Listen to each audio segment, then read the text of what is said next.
Buenos días, buenas tardes, buenas noches. Algunos ya me conocen seguramente. Yo soy Guillermo Esquinera, profesor adjunto de la Cátedra de Farmacología Básica. Y en este video vamos a dar inicio al módulo de farmacodinamia.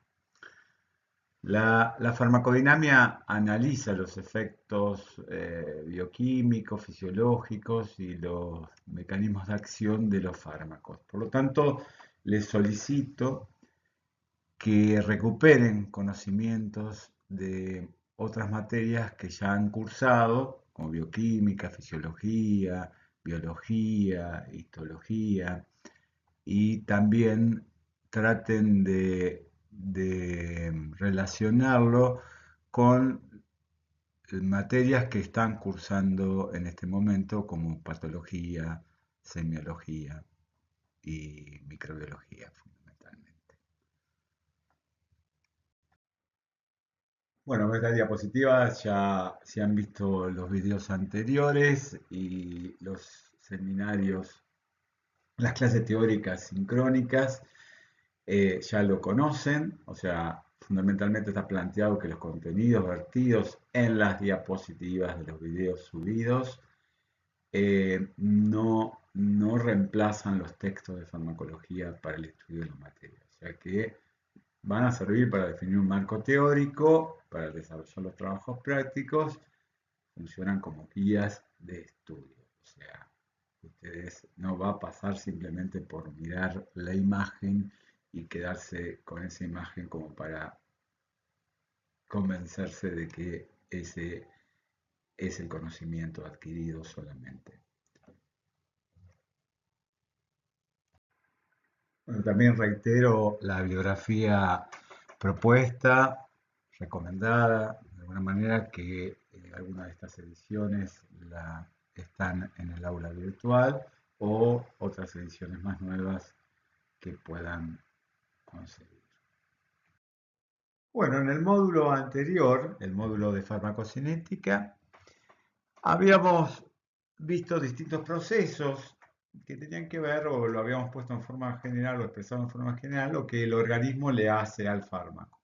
Habíamos visto los procesos de absorción, de distribución, de eliminación, ya sea bajo la forma de metabolización o excreción. En este módulo de farmacodinamia vamos a ver lo que el fármaco le hace al organismo.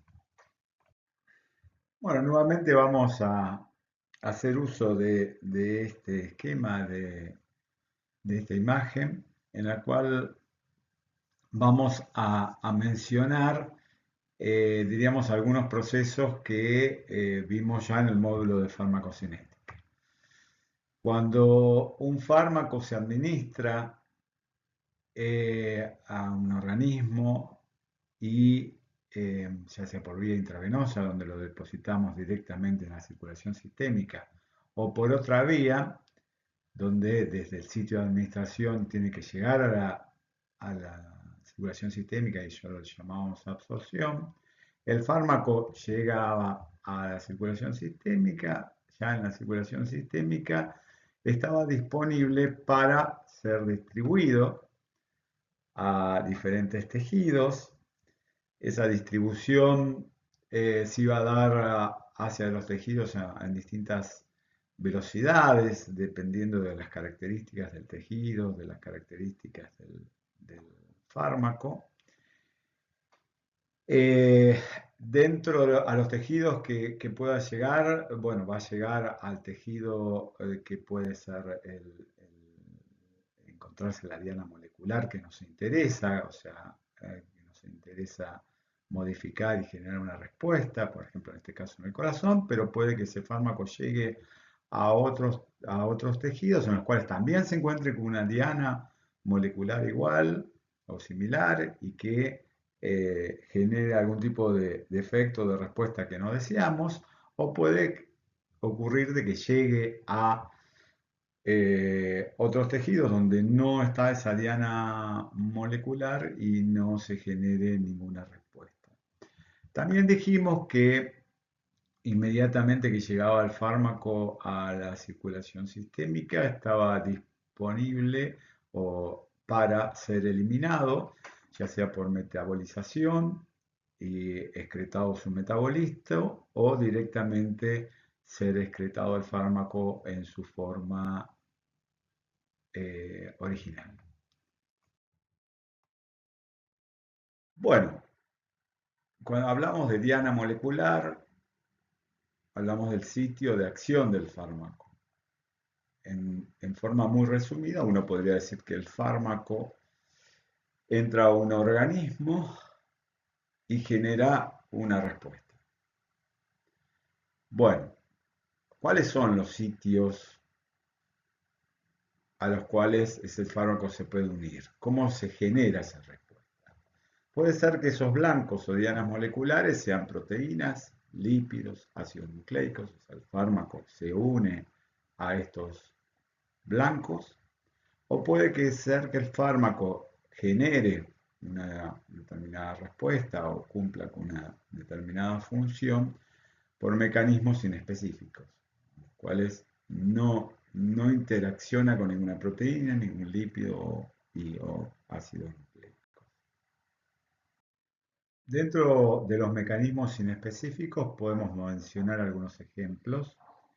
O sea, dentro de los mecanismos inespecíficos me refiero a que el fármaco no actúa a través de dianas moleculares, como pueden ser proteínas, como enzimas y receptores, como pueden ser a través de la membrana, a través de los ácidos nucleicos, sino que actúan básicamente en la interacción, diríamos, de este fármaco por alguna razón de carácter físico-químico, con con otros compuestos que que es necesario controlar o secuestrar por una cuestión de tipo de salud. Llámese, por ejemplo, toxinas, o sobredosis de determinados fármacos utilizando carbón activado, que es el carbón activado cuenta en su estructura con una serie de canalículos y a través de un fenómeno de adsorción, que es un fenómeno de superficie, en este caso del carbón, tiene la posibilidad de unir el carbón en estos canalículos, estas sustancias que no queremos que se absorban. Eso, dado por vía oral, por ejemplo, podemos secuestrar y sacar del tracto gastrointestinal eh, sustancias que no queremos que sean absorbidas. Pueden ser moléculas más grandes o moléculas más pequeñas.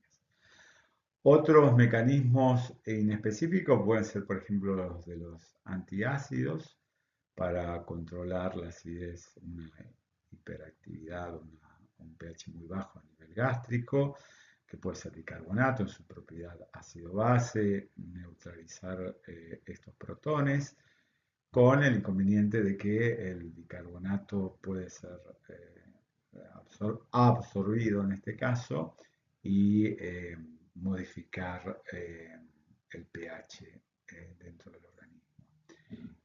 Hay otros antiácidos, como son el carbonato de calcio, hidróxido de magnesio, hidróxido de aluminio, donde también son capaces de neutralizar la acidez gástrica y no son absorbibles. Otros como sales de bismuto que se utilizan como antidiarreicos, lactulosa, polietilenglicol, fosfato de monosódico y disódico que se utilizan como laxante en la preparación de las colonoscopías, diuréticos osmóticos como el manitol por vía parenteral, o quelantes, que son sustancias que son capaces de tomar iones metálicos y secuestrarlos, porque estos iones metálicos, fundamentalmente los bivalentes, pueden generar estrés oxidativo, entonces estos quelantes pueden, de alguna manera, llamémosle, secuestrar, coordinar estos iones metálicos, y, por ejemplo, en el caso de la intoxicación con hierro o anemia, perdón, crónica, y impedir que esos metales provocan daño en el organismo. Dentro de los fármacos que tienen como diana molecular enzimas, podemos mencionar muchos de estos fármacos, entre ellos podemos poner como referencia a las estatinas, que son inhibidores de hidroximetilglutariil-CoA reductasa, inhiben la síntesis de colesterol endógeno, que se lo trata para la hipercolesterolemia. En el caso de los inhibidores de la enzima convertidora de angiotensina, que vamos a hablar que se lo puede utilizar para el tratamiento de la hipertensión, de la insuficiencia cardíaca. Los antiinflamatorios no esteroideos, que se lo utiliza para hacer un control de la inflamación, o también son analgésicos y antipiréticos, pero bueno, por todos conocidos, ¿no? Ibuprofeno, diclofenac, etcétera, que después lo vamos también a ver. Y hay muchos otros ejemplos, como el ácido acetilsalicílico, que también es un AINE, pero la inhibición la hace de forma irreversible. El omeprazol, que funciona bloqueando de forma irreversible también la enzima proton potasio ATPasa en las células parietales del estómago, utilizado para el reflujo gastroesofágico, las úlceras gástricas, duodenales, etc. Eso también lo vamos a ver. La ciprofloxacina, que es un antimicrobiano que actúa inhibiendo la adenegirasa y la topoisomerasa de las bacterias, suele utilizarse en infecciones urinarias. La lupurinol, que se lo utiliza para el tratamiento de la gota, que es un inhibidor suicida de la xantinoxidasa. La selegelina, que pertenece a la clase de fármacos llamados inhibidores selectivos de la monoaminoxidasa, tipo B, que se le utiliza, por ejemplo, también para el Parkinson. O sea, van a encontrar muchas enzimas, vayan a medida que vayamos cursando, vayan marcando cuáles fármacos son inhibidores de enzima y que ese es su mecanismo.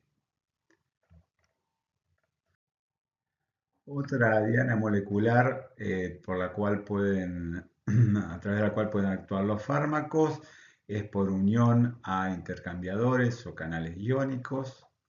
Entre ellos podemos mencionar diuréticos como las tiacidas, que bloquean el cotransportador sodio-cloro en el túbulo contorneado distal de, la nefrona, o la furosemida, que bloquea el cotransportador sodio-potasio-cloro en el asa ascendente de Hedler. Eso después lo vamos, después lo vamos a ir detallando en otros trabajos prácticos. También podemos mencionar bloqueantes de canales de calcio como la amlodipina. O sea, vamos a ustedes también ahí tienen que decir, bueno, el blanco farmacológico es un canal iónico, es un intercambiador. Bueno, otro blanco puede ser también los lípidos de la membrana celular, eh, como puede ser en el caso de que cumple como una función, son disruptores de la membrana celular, como puede ser la polimixina B, nistatina, fotericina B, que lo vamos a ver en antimicrobianos. También pueden ser aquellos fármacos donde la diana molecular sean los ácidos nucleicos, como los nitrimidazoles, que pertenecen a un grupo de antibióticos y antiparasitarios sintéticos, que lo que hacen es, al entrar al microorganismo, el metabolismo del microorganismo genera especies reactivas del oxígeno que dañan el ADN, pero hay otros que lo vamos a ver en antineoplásicos, por ejemplo, como ser los agentes alquilantes, los agentes intercaladores, análogos de nucleósidos y nucleótidos como antivirales como el aciclovir. Eh, Vamos a ver distintos tipos de fármacos que actúan sobre distintas vías blancos diana farmacológicas. Bueno, respecto a los receptores, vamos a hacer una mención de las formas de señalización celular. Esto ya también lo deben haber visto en materias anteriormente. Vamos a considerar una célula emisora que libera un ligando, secreta un ligando, y ese ligando llega a un receptor de una célula diana generando una respuesta. También puede ocurrir que este ligando pase cerca de una célula no diana que carece de ese receptor, por lo tanto carece, no se produce respuesta. Vamos a jerarquizar, digamos, la vía o la forma endocrina, en la cual tenemos una célula emisora de una hormona, que es el ligando, que va por sangre y llega a una célula diana, que se halla generalmente a mucha distancia. Tenemos una otra forma en la cual involucra a los neurotransmisores. Ocurre en el espacio sináptico, donde una neurona presináptica secreta un neurotransmisor al espacio sináptico, y en este espacio, en la célula postsináptica o tejido postsináptico, encuentra los receptores a partir del cual se genera una respuesta. Y la otra es la paracrina, en la cual tenemos una célula emisora. La célula manda una señal a una célula que está cerca, o la autocrina, que una célula se manda una señal a sí misma, ¿no? Este tipo de ligandos se llaman autacoides. Tenemos autacoides, hormonas y neurotransmisores. Bueno, ya mencionamos que las dianas moleculares podían ser proteínas, entre ellas enzimas. Bueno, ahora vamos a mencionar los receptores.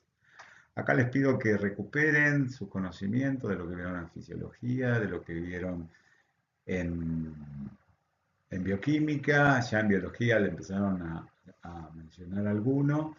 Y vamos con esta finalidad de clasificar, vamos a hablar de receptores eh, ligados a canales iónicos, receptores acoplados a proteína G, receptores ligados a una actividad enzimática y receptores intracelulares, ya sea citosólico o nucleares. Después es importante que vayamos considerando que las respuestas de interacción entre el ligando y este tipo de receptores, que diríamos, en cuanto a la velocidad de la respuesta, va disminuyendo desde los receptores acoplados a canales iónicos, que generan fundamentalmente de hiperpolarización o despolarización, a los receptores intracelulares, que requieren el acceso a la célula primero y después la regulación de la expresión génica en su forma de transactivación o transrepresión de genes.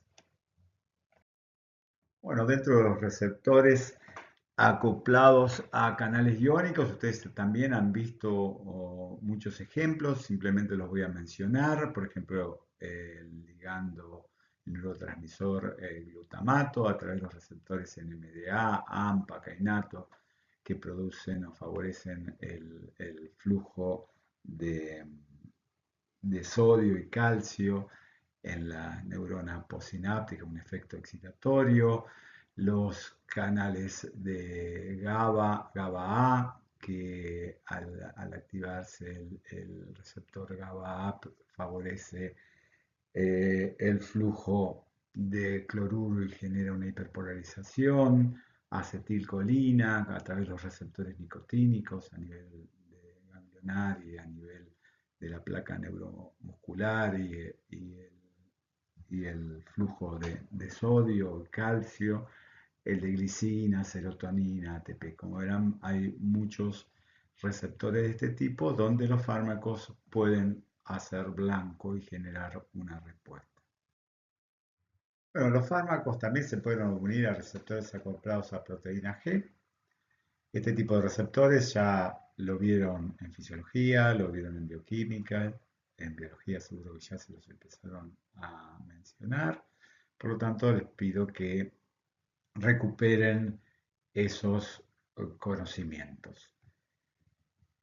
Acá podemos recordar que había proteína G tipo GS, GI, GQ, que son las que nosotros vamos a manejar más en este curso de farmacología básica. Recordar el mecanismo de transducción de la señal, cuando un ligando se unía a un receptor acoplado a proteína GS.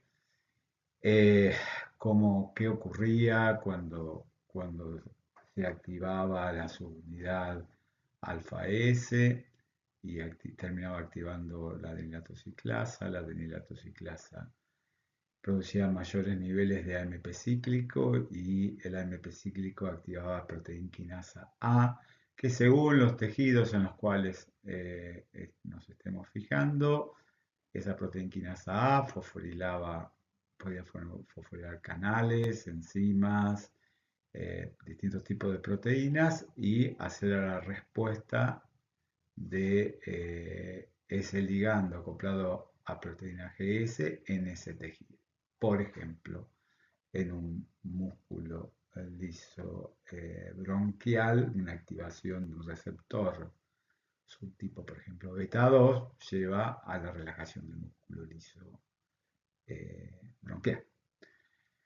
Si considerábamos receptores acoplados a GQ en el mecanismo de transducción de la señal, teníamos que se terminaba activando una fosfolipasa, esta fosfolipasa C, que esta fosfolipasa generaba IP3 y diacilglicerol. El IP3 iba al retículo sarcoplásmico y favorecía la liberación de calcio y el diacilglicerol activaba proteína quinasa C.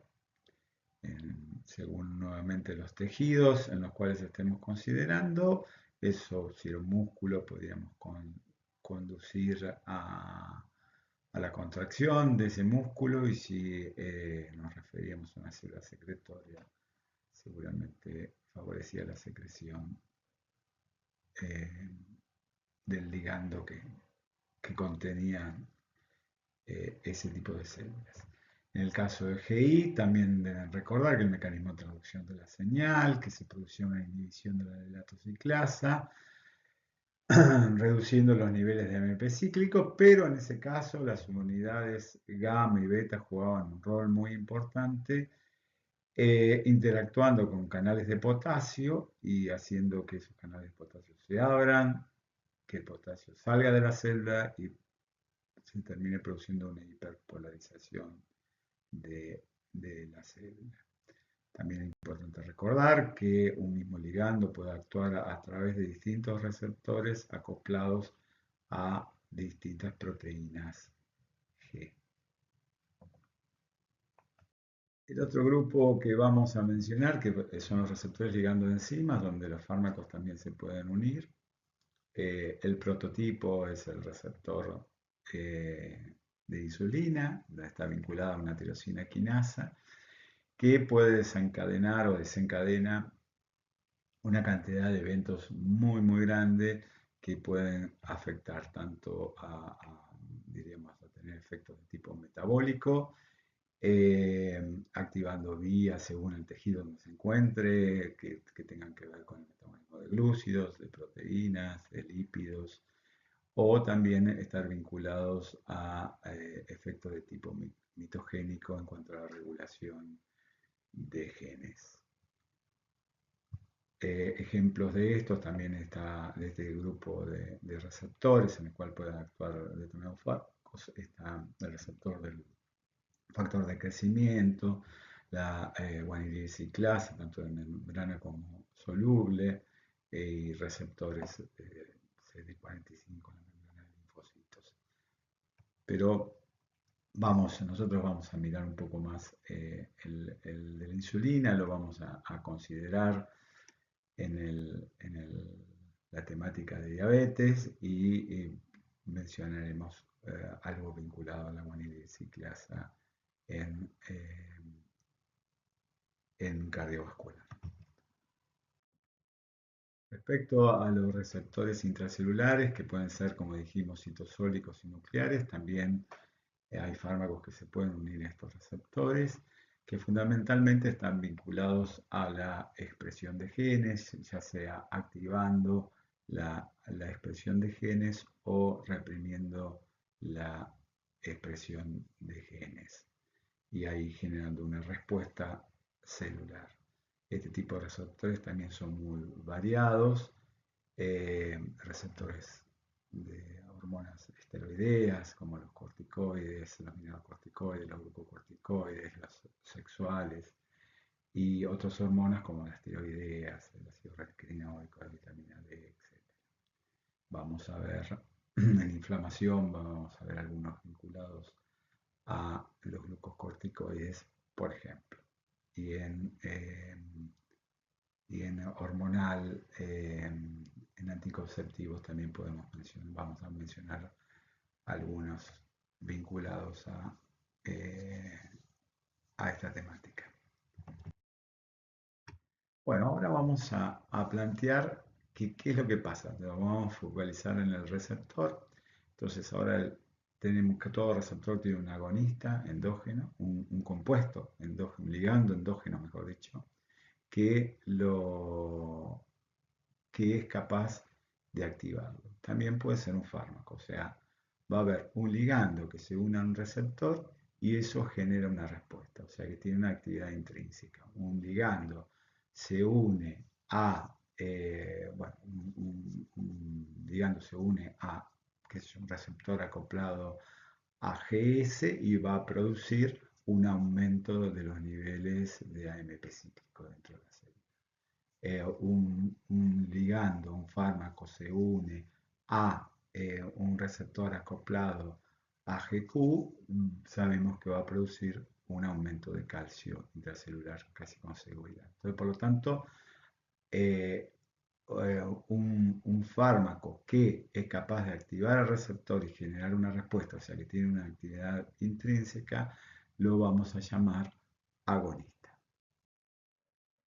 Bueno, ¿cómo vamos a medir esta respuesta, ¿no? Ya tenemos una señal endógena o un fármaco que interacciona con un receptor y genera la respuesta. Por lo tanto, podemos establecer, diríamos, una medida o tratar de buscar una medida de esta respuesta. ¿Cómo se realiza? A través de las curvas dosis-respuestas graduales, que se obtienen a partir de experimentación a nivel molecular, celular, tisular, órgano aislado, y son útiles para evaluar la potencia y eficacia del fármaco. Estos dos conceptos de potencia y eficacia ahora lo vamos a desarrollar. Pero acá la idea es que se realiza a partir de experimentos. ¿Qué tenemos? Tenemos una respuesta, medimos la respuesta en función de la concentración del fármaco o del agonista que vamos a considerar. ¿Qué vemos? Que a medida que aumentamos la dosis de este ligando, la respuesta que interacciona con este receptor, la respuesta, vamos a suponer, qué sé yo, un receptor acoplado a proteína GS, la respuesta podría ser el aumento de los niveles de AMP cíclico, o un receptor acoplado GQ, la respuesta podría ser del ligando que interacciona con el receptor acoplado GQ, podría ser aumento de calcio. A medida que aumenta la concentración de este ligando, la respuesta va aumentando hasta que alcanza un valor máximo, a partir del cual, por más que aumente la concentración del ligando, no hay aumento de la respuesta. Esta es la forma en la cual se representa básicamente la curva, lo que conocemos como curva dosis-respuesta. Viendo este tipo de curvas dosis y respuestas graduales, la potencia se va a medir sobre el eje X. Y la potencia la vamos a definir como la cantidad o dosis o concentración de fármaco necesaria para producir un efecto determinado. En general se mide como dosis efectiva 50. O sea, es la dosis, la concentración con la cual alcanzo el 50% de la respuesta máxima. Un fármaco de alta potencia requiere una dosis menor para lograr el mismo resultado que uno menos potente. Acá en este ejemplo tenemos la curva dosis-respuesta del fármaco A y del fármaco B y la concentración o dosis efectiva 50 de el fármaco A es menor que la del fármaco B. Por lo tanto, el fármaco A es más potente que el fármaco B.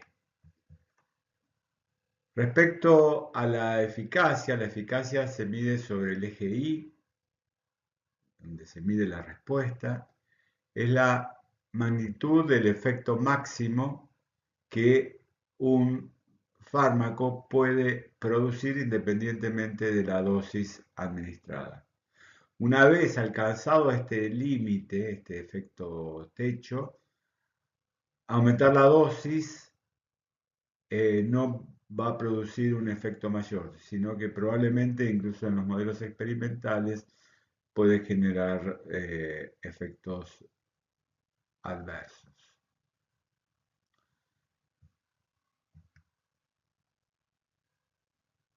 Para el fármaco que tiene la máxima actividad intrínseca obtenible de este sistema en el cual se mide,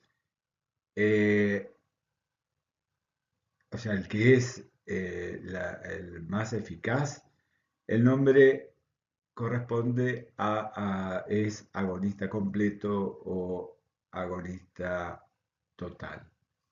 Mientras que los fármacos que tienen menor actividad intrínseca que el agonista completo, es decir, la que tienen una eficacia menor, se los llaman agonistas parciales. A modo de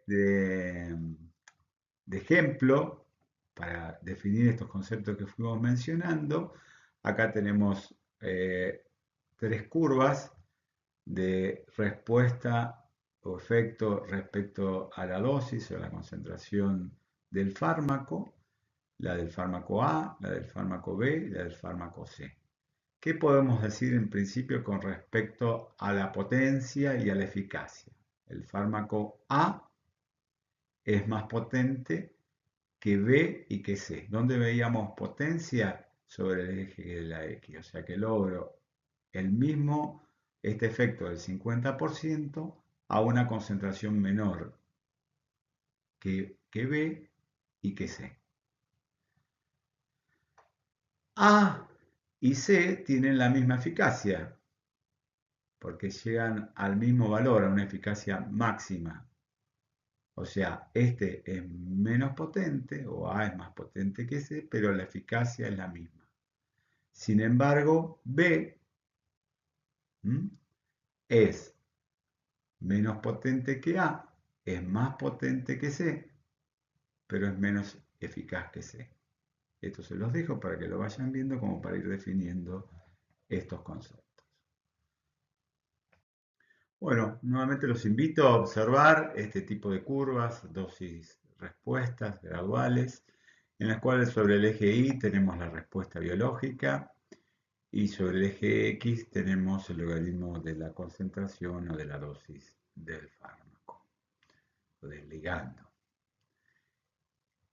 ¿A qué nos referimos cuando nos referimos respuesta biológica? Bueno, les voy a dar algunos ejemplos rápidos para que podamos considerar. Por ejemplo, el salbutamol es un agonista beta que está acoplado a beta 2, que está acoplado a proteína GS. Por lo tanto, la respuesta puede estar vinculada, como dijimos, al aumento de los niveles de MP cíclico, la activación de la proteína quinasa A, pero también puede estar vinculado al aumento del volumen expiratorio forzado, porque es un broncodilatador. Eh, por ejemplo, si consideramos a la insulina o a un análogo de insulina, la respuesta puede ser el descenso de la glucemia. La furosemida, que ya la mencionamos, un diurético que bloquea el cotransportador sodio, potasio, 2-cloro en la rama ascendente de Henle. La respuesta sería el volumen urinario o la natriuresis. La morfina, un analgésico, que es un agonista de receptores opioides endógenos en el sistema nervioso central, que está acoplado a AGI. La respuesta a considerar podría ser la disminución del dolor. Acetilcolina, que es un músculo liso. La acetilcolina es un agonista de los receptores muscarínicos M3 que están acoplados a GQ, entonces vemos la contracción del músculo liso. El diazepam, que es un sedante, que es un modulador de la apertura de los receptores de GABA A, que produce inhibición, se puede medir la intensidad de la sedación. Dobutamina, por ejemplo, que es un agonista beta 1 en el corazón, que está acoplado a GS, en un corazón aislado, por ejemplo. Ver la función cardíaca, la contractilidad, va a tener un efecto inotrópico positivo. La warfarina, que es un anticoagulante, que actúa inhibiendo la enzima vitamina K epóxido reductasa.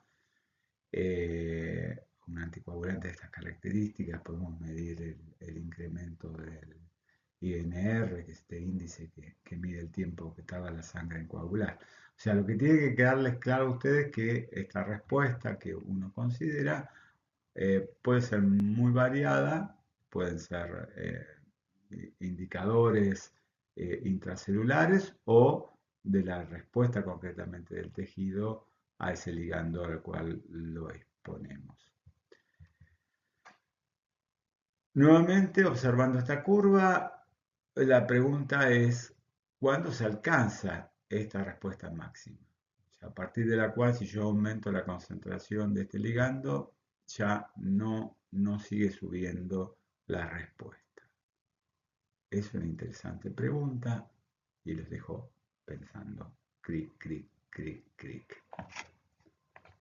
Cric, cric, cric, cric. Bueno, ustedes habrán pensado distintas cosas con respecto a la pregunta que le dejé anteriormente y muchos de ustedes seguramente deben haber pensado que la respuesta máxima se alcanza cuando todos los receptores se hayan unidos a su ligando. Bueno, acá le muestro nuevamente una gráfica en la cual tenemos, por un lado, vemos la curva dosis-respuesta gradual, donde tengo la respuesta biológica y la concentración del fármaco. Y tengo otra curva en la cual representa el porcentaje de unión del ligando a los receptores.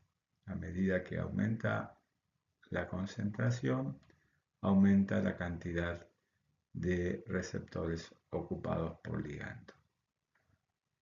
En esta curva, que es la dosis respuesta, a medida que aumento esto ya lo vimos, la concentración o la dosis, aumenta la respuesta. ¿Qué vemos en esta? ¿Qué nos permite ver esta gráfica? Que cuando tengo la respuesta máxima, la eficacia máxima, ¿qué pasa con la ocupación de los receptores por el ligando? ¿Es 100%? No, 100% está acá. En este caso, más o menos coincide con el 50%, que yo entonces consigo la respuesta máxima, la eficacia máxima, con la ocupación de solo el 50% de los receptores. ¿Esto qué significa? Que no todos los receptores presentes en una célula tienen que estar ocupados para que el fármaco produzca el efecto máximo. Esto significa que solo un porcentaje de receptores activados es suficiente. Ese porcentaje puede variar según el ligando, según los tejidos, los diferentes células. Y el resto de los receptores no ocupados se denominan receptores de reserva. La existencia de estos receptores permite mayor sensibilidad y rapidez en la respuesta. Esto es posible gracias a la amplificación de la señal celular o a una alta eficiencia en el acoplamiento estímulo-respuesta. Los porcentajes pueden variar, como les dije, según el órgano, el tipo de receptor y fármaco, pero podemos ver algunos ejemplos que son más conocidos. Por ejemplo, en el caso de los receptores beta adrenérgicos en el músculo cardíaco, se estima que solo entre el 10% y 20% de los receptores beta 1 activados con ese porcentaje pueden producir el máximo del efecto inotrópico, o sea, el aumento de la fuerza cardíaca, de la fuerza de contracción. Esto implica una reserva entre el 80 y 90% de receptores. Otro ejemplo, en el caso de los receptores muscarínicos, M3 en el músculo lisobronquial, alrededor del 30-40% de estos receptores pueden ser suficientes para generar el efecto máximo de contracción, ¿no? Por los M3 estaban acoplados a GQ. Estos son dos ejemplos, hay ejemplos también con receptores dopaminérgicos, receptores alfa 1, adrenérgicos en los vasos, etc. Ahora vamos a considerar un ligando, un fármaco, que tiene afinidad por el receptor, que se va a unir al receptor, pero que no lo va a activar al receptor. Por lo tanto, no hay respuesta. Este tipo de ligandos, estos fármacos que tienen afinidad por el receptor, pero no tienen actividad intrínseca, lo vamos a llamar antagonistas. ¿Qué ocurre cuando se combina un agonista con un antagonista? Cuando tenemos el agonista solo, tenemos esta curva dosis-respuesta que nosotros consideramos. Entonces vamos a medir la respuesta respecto a la concentración o la dosis de agonista en presencia de un antagonista. El antagonista dijimos que tiene capacidad de unirse al receptor, pero no genera una respuesta. Entonces, esta es la curva dosis-respuesta del agonista solo. ¿Y qué es lo que vemos? En presencia de un antagonista, yo voy a requerir de concentraciones más elevadas de agonistas para lograr alcanzar la respuesta máxima. Es como cuando hablábamos de inhibición competitiva en enzimas, o sea, el antagonista competitivo va a unirse también al sitio, al receptor, y va a competir con el agonista. Por lo tanto, la respuesta que yo voy a obtener va a depender o va a necesitar de una mayor cantidad de agonista que desplace a ese antagonista. También puede ocurrir que ese antagonista sea no competitivo, o sea que no compita por el sitio de unión del ligando del agonista en el receptor, sino que se una a otro sitio y genera un cambio conformacional de ese receptor, lo cual hace que pierda o disminuya su eficacia.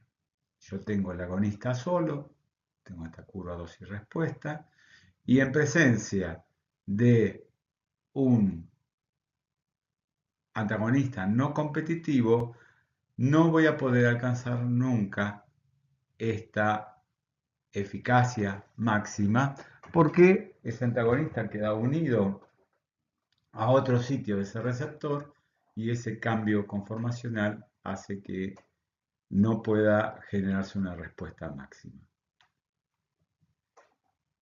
¿Qué podemos ver de estas dos situaciones? De estas dos situaciones, en el caso de un antagonista competitivo, si yo aumento la cantidad de antagonista, voy a necesitar siempre mayor cantidad de agonista para poder desplazarlo. Entonces, yo tengo el agonista solo, acá tengo antagonista en una unidad 10, entonces, bueno, voy a necesitar una mayor cantidad de agonista para desplazarlo, y si tengo 100 de antagonista, voy a necesitar una mucha más cantidad de agonista para poder desplazarlo. Pero siempre voy a llegar a la eficacia máxima. Es exactamente igual de lo que pasaba en enzimas con los inhibidores competitivos. Sin embargo, en un antagonista no competitivo, el aumento de la concentración del antagonista no competitivo va a ir siempre en perjuicio, diríamos, de la eficacia. O sea, por más que yo aumente la cantidad de agonista, el aumento de la concentración del agonista no competitivo siempre me va a llevar la eficacia hacia abajo. Bueno, con esta diapositiva vamos a intentar hacer una síntesis de lo que vimos hasta ahora. Hemos hablado de agonistas y antagonistas.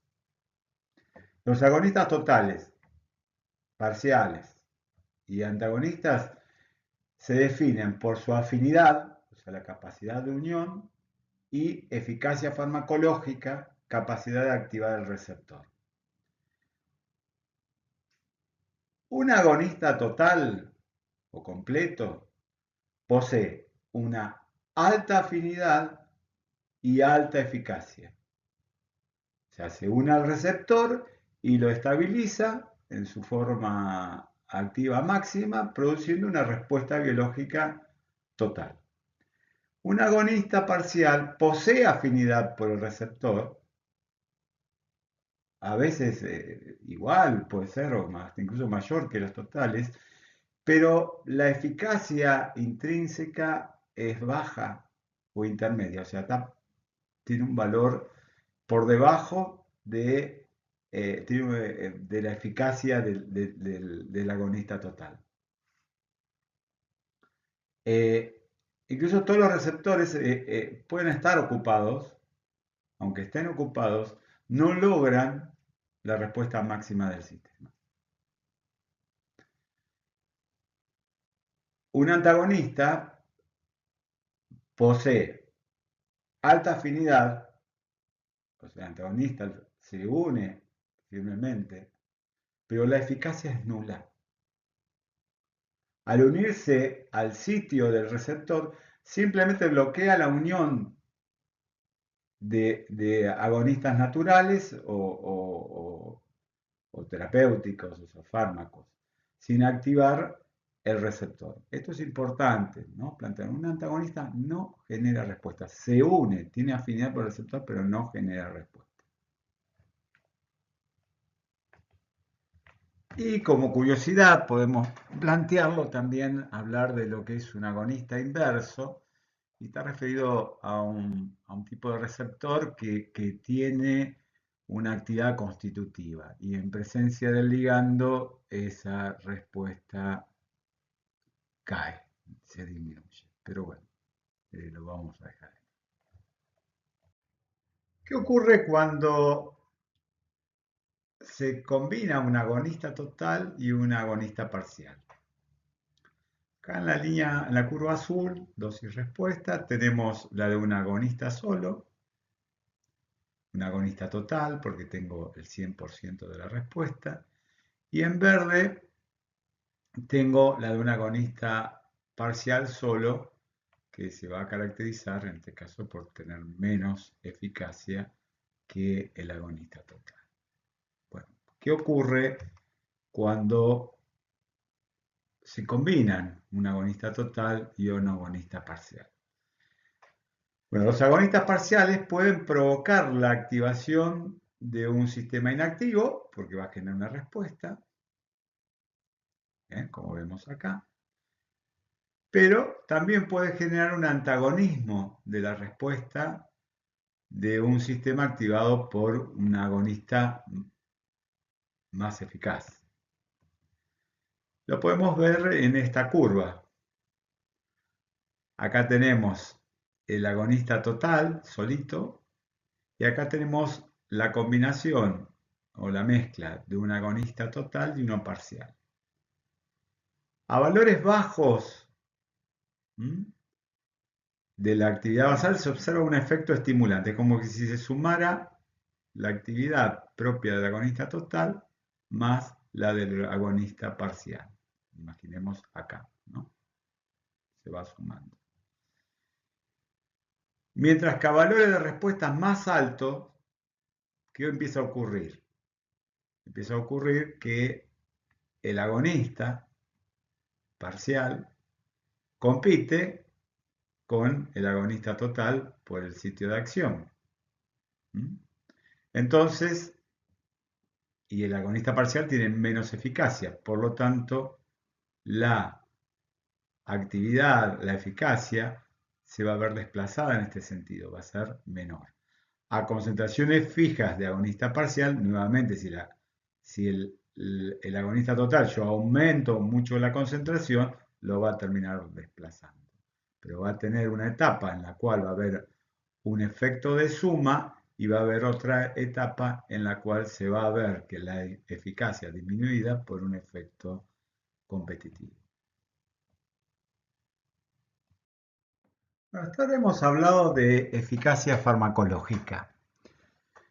¿Qué entendemos por eficacia farmacológica? Tal cual lo fuimos desarrollando, es la capacidad máxima de un fármaco para producir un efecto biológico al unirse a un receptor y que se evalúa en condiciones experimentales controladas, habíamos dicho a nivel molecular, celular, tisular, órgano aislado, etc. ¿De qué depende esta eficacia farmacológica? Depende de la afinidad por el receptor, del fármaco por el receptor, de la actividad intrínseca y de la respuesta celular y tisular. O sea, distintos receptores con un mismo ligando en distintos tejidos pueden generar respuestas diferentes. Ahora vamos a ver ustedes se van a encontrar con otro término que es el de eficacia clínica. ¿Qué entendemos por eficacia clínica? En este caso, no se tratan de experimentos, condiciones experimentales controladas, sino se trata de que la eficacia clínica se va a ir demostrando o se demuestra a partir de ensayos clínicos controlados, temas que vimos en la primera actividad de farmacoepidemiología. Y ahí la eficacia clínica la definimos como la capacidad real del medicamento para mejorar una enfermedad o un resultado clínico en pacientes. Acá importa si el paciente mejora síntomas, si reduce mortalidad, si disminuyen las internaciones, si aumenta la supervivencia, si mejora la calidad de vida del paciente. O sea, no depende solo del receptor, también va a depender de la adherencia al tratamiento, efectos adversos, comorbilidades, interacciones farmacocinéticas, genética, contexto del paciente. A modo de ejemplo, podemos hablar de la furosemida, que es un diurético que ya lo mencionamos, que actúa eh, a nivel del asa de Henle, inhibiendo un intercambiador sodio-potasio-cloro, como ya lo mencionamos, que tiene una gran eficacia farmacológica como diurético, porque elimina mucho sodio y agua. Pero su eficacia clínica depende de si realmente mejora la disnea, baja edemas, reduce internaciones por insuficiencia cardíaca, etc. Otro ejemplo que podemos dar es que mencionamos también el enalapril como el inhibidor de la enzima convertidora de angiotensina, que produce una reducción en los niveles de angiotensina 2, va a producir vasodilatación, disminuye también los niveles de aldosterona, disminuye la presión arterial. Pero la eficacia clínica está referida o se refleja cuando disminuye la mortalidad en insuficiencia cardíaca, reduce progresión de nefropatías diabéticas, por ejemplo, bajan las internaciones en personas hipertensas o insuficiencias cardíacas, mejora síntomas, la supervivencia, etc. Estos dos conceptos es importante que los consoliden. Bueno, ahora vamos a definir dos conceptos que son los de tolerancia y taquifilaxia. La tolerancia es la disminución gradual del efecto farmacológico tras la administración repetida o continuada de un fármaco, días, semanas, aunque esto puede variar mucho. Para referirse a la pérdida de eficacia de los antibióticos o los antitumorales se usa la expresión de resistencia farmacológica. Siempre se van a requerir dosis mayores para producir el mismo efecto. Podemos hablar de tolerancia farmacocinética, que puede estar dada por el aumento del clearance del fármaco, inducido por dosis repetidas. Ya hablamos algo de los inductores. También nos podemos referir dentro de la tolerancia farmacocinética a la expulsión activa de fármacos desde el interior de la célula. Podemos hablar de tolerancia farmacodinámica, que está vinculada al cambio en el número o la función de los receptores debido a la exposición al fármaco, también a los agotamientos de los mediadores, puede estar dado. Tolerancia fisiológica, la adaptación homeostática de sistemas no relacionados para compensar el efecto del fármaco. O sea, estoy dando un fármaco que diríamos, genera pérdida de volemia, por ejemplo, se van a activar efectos compensadores, donde, por ejemplo, el sistema simpático va a tratar de recomponer esa situación. Y también se habla de tolerancia conductual, que es la compensación aprendida del efecto del fármaco que disminuye sus efectos. Un ejemplo de esto es con el alcohol, ¿no? O sea, el hecho de que una persona con el tiempo sabe que cómo más o menos controlarse y manejarse, termina aprendiendo frente a determinadas dosis de alcohol, o también pueden ser sedantes como las benzodiazepinas. El otro concepto, que es el de taquifilaxia, esto a veces hay claroscuros de esto, pero bueno, yo voy a dar esta definición. Está vinculada a la disminución rápida de la respuesta a dosis repetidas en un corto periodo de tiempo. O sea, en este caso, la taquifilaxia no depende de la dosis, es decir, administrar una dosis mayor del fármaco puede no restaurar el efecto máximo. Es dependiente de la frecuencia de administración, es decir, que requiere de dosis frecuentes, y tras un periodo relativamente corto de suspensión del fármaco, su efecto se restablece. A modo de ejemplo, vamos a mencionar a un fármaco que es la morfina, que pertenece a un grupo de fármacos, son los opioides, que son analgésicos. La morfina es un potente analgésico que se une a los receptores acoplados a proteína GI, y, y son capaces de generar tolerancia. En estas curvas vemos el efecto con respecto a la analgesia de una administración aguda de morfina, que la vemos con estos triángulos blancos, y esta figura demuestra que la administración subcrónica de morfina produce tolerancia farmacodinámica, principalmente sobre el efecto analgésico, evidenciada por un desplazamiento de la curva dosis-respuesta hacia la derecha.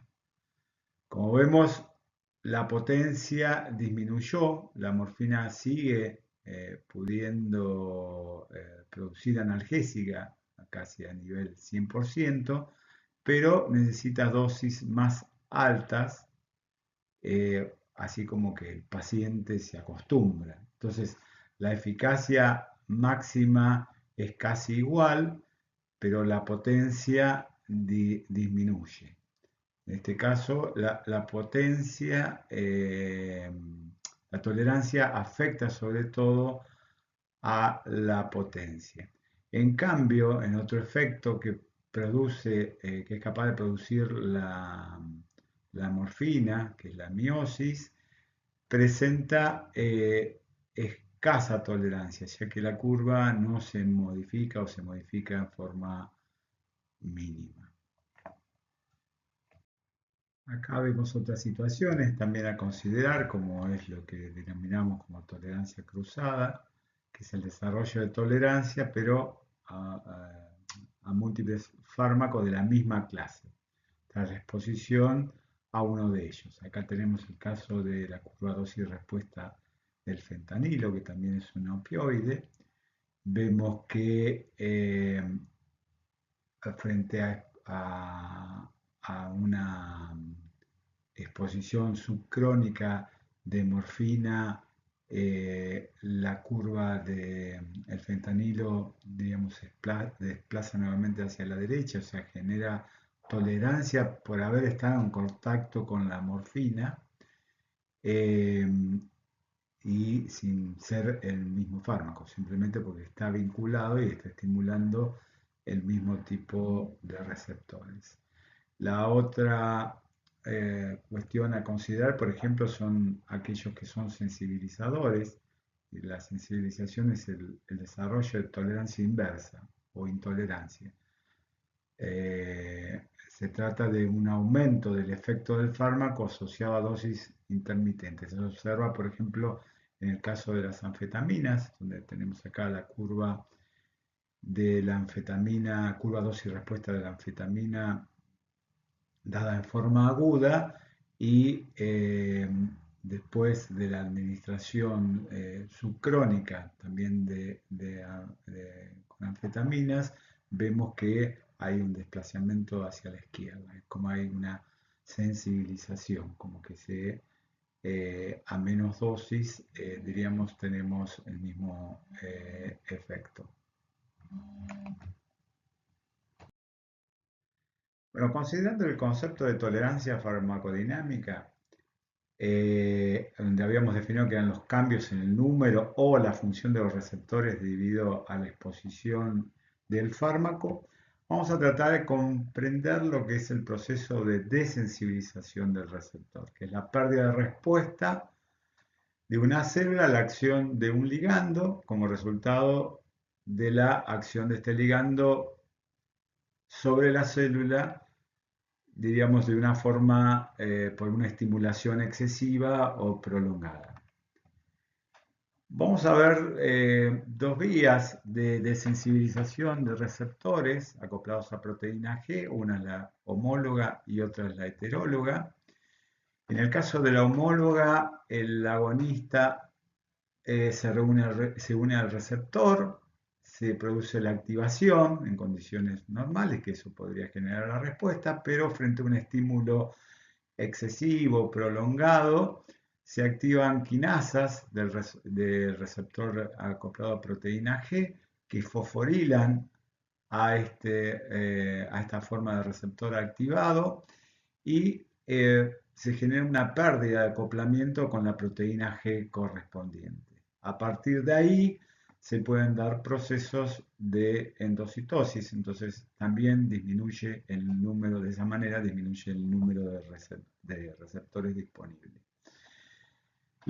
Por el lado de la forma heteróloga de desensibilización, el ligando, un ligando se une a un receptor, se activa, termina activando quinasas, por ejemplo, proteína quinasa A, C, etc., y produce una fosforilación inespecífica de otros receptores, y esta fosforilación inespecífica reduce también el acoplamiento con la proteína G correspondiente a este receptor. Bueno, acá damos como ejemplo, como modelo, es la desensibilización de los receptores beta, que fueron los que mejor se estudiaron en su momento, o que primero se estudiaron, en el cual también vemos el esquema, esto lo pueden sacar del libro, en el RANK, está, también está en el Goldman y Shillman. El agonista se une al receptor acoplado a proteína G. Este receptor en su forma, el complejo agonista-receptor, puede interaccionar con la proteína G. Estos son receptores beta, entonces acoplado a GS, pero cuando este sistema, esta relación entre el ligando y el receptor se hace sostenida o excesiva, dijimos que se activaban quinasas del receptor acoplado a proteína G, quinasas específicas, que fosforilan al receptor y hacen que se pierda la posibilidad de acoplarse con la proteína G. Estas zonas fosforiladas se unen a restina y esta proteína genera un proceso de endocitosis. Ese endosoma dentro en el citosol puede conducirse al lisosoma y a la degradación del receptor, o puede ocurrir de que se libere de su agonista y quede este endosoma para que posteriormente pueda ser reciclado. Entonces las quinasas generan una pérdida de alguna manera de posibilidad de que los receptores unidos a su ligando interactúen con la proteína G y generar la respuesta. O sea, es el concepto de sensibilización, esta es un proceso reversible también, se da, o también puede estar vinculado a la disminución del número receptores.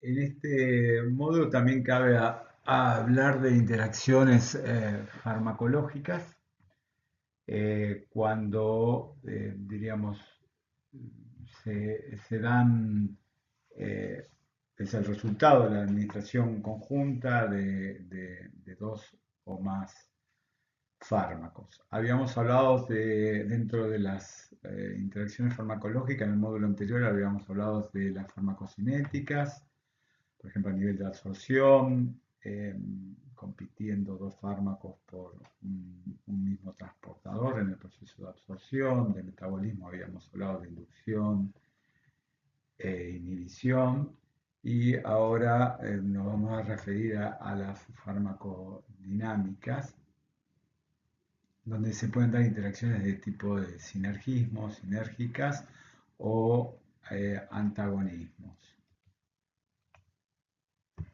El sinergismo de suma, el efecto final de los dos fármacos combinados, es aproximadamente igual a la suma aritmética de sus efectos individuales. Como por ejemplo, se podría considerar la combinación de paracetamol con diclofenac, por ejemplo, para el manejo del dolor. Podemos tener también sinergismo de potenciación, donde el efecto final de los dos fármacos es superior, mucho mayor a la suma de los efectos individuales. Esto suele darse cuando los fármacos tienen diferentes sitios o mecanismos de acción para lograr un mismo efecto también. Con respecto al antagonismo, es la interacción en la que una sustancia disminuye o anula completamente el efecto producido por la otra.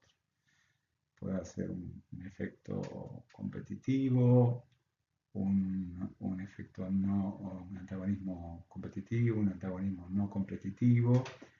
Y el ejemplo de este, por ejemplo, puede ser la administración de vitamina K para contrarrestar el efecto anticoagulante de fármacos como la warfarina.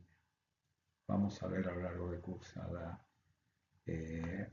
varias de estos tipos de interacciones farmacodinámicas. Vamos a ver farmacocinéticas y farmacodinámicas. Bueno, refiriéndonos a los procesos de interacción farmacológica, ya sea farmacodinámica o farmacocinética, les quiero presentar un concepto moderno, el concepto moderno de lo que sería la polifarmacología, en comparación con la polifarmacoterapia tradicional. La polifarmacología es una estrategia novedosa de diseño, síntesis e implementación clínica de agentes farmacéuticos, de fármacos, que actúan sobre múltiples objetivos simultáneamente. No debe confundirse con la politerapia, que se basa en el uso de múltiples fármacos por separado. Este concepto de polifarmacología novedoso conduce a un perfil farmacocinético más predecible de ligandos dirigidos a múltiples objetivos, lo que brinda la oportunidad de evitar interacciones entre fármacos y mejorar el cumplimiento del paciente, debido a que hay una simplificación en los regímenes de dosificación. En la politerapia tradicional yo tengo un fármaco, tengo distintos fármacos que contemplan distintas dianas farmacológicas, cada uno con su farmacodinamia, su farmacocinética, y las interacciones entre estos fármacos pueden ser muy variadas, generar muy variados efectos. La idea de la polifarmacología es reunir en una única molécula, eh, diríamos, un fármaco, o sea, un fármaco con múltiples objetivos, o sea, con esa misma molécula pueda diferir a distintas dianas farmacológicas.